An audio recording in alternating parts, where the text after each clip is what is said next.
I did a reaction video and then I actually came on Ivan Balabanov's podcast to discuss the use of SSRIs, or in general, anti-anxiety, long-term anti-anxiety medications, and answer some questions that apparently many people just don't know. While I didn't really convince him, I did think it was important to also make a video here in case this topic interests you. But this time not about why we use those long-acting anti-anxiety medications, but about the question, do we need to continue using them for the rest of the dog's life? I'm Dr. Ryan, a veterinarian and a veterinary behavior specialist. So yes, I use SSRIs and other medications. Not for every single patient, but if the patient does require it,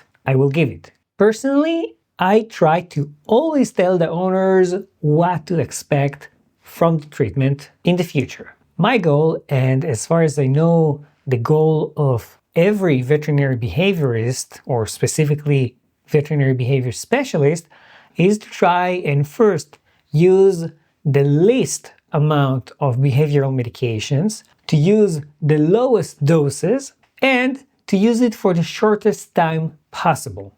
That doesn't mean that we always succeed, because again, it depends on the dog and not just what we want to do, right? If the dog needs it, then the dog needs it. Same goes for cats. But what I usually try to do is I try to wean them off the medication after a time period of something between 3 months to 4 months, something like that, from the point that they actually reached the improvement. We want to make sure that there's no rebound effect, and we want to make sure that they don't, sadly, actually need the medication for the rest of their lives.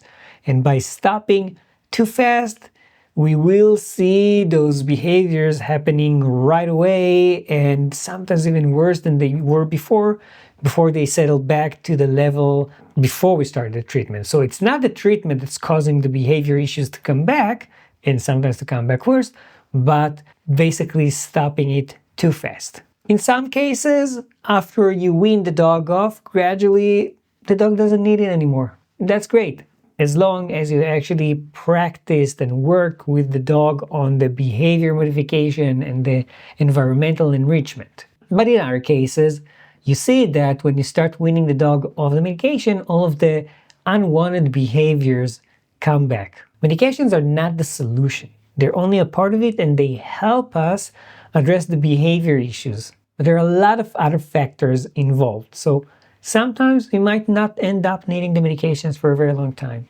In other times, you have to continue. Same goes for people. But I know that sadly, even in people, sometimes the anxiety medications are being abused and might not actually help the patient. So that's it, short and sweet. Write down in the comments below if you have any questions. If you got to this point of the video, please also consider to like and subscribe. It really helps the channel grow. And in the meanwhile, why not watch this video as well?